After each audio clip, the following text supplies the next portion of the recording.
How to delete my Spotify account. To get started, first of all, open up the Spotify application on your phone.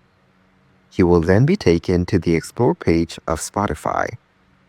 On this page, go to the top left corner and tap on Profile. Now tap on Settings and Privacy. In the Settings page, tap on Account. Here, you will see an option to close your account to delete your data permanently. Tap on Close Your Account. Wait for it to load up.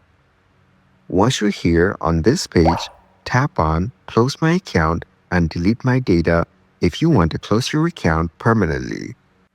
After you close your account, an email will be sent to you with a link, which you can use to reactivate your account within 7 days.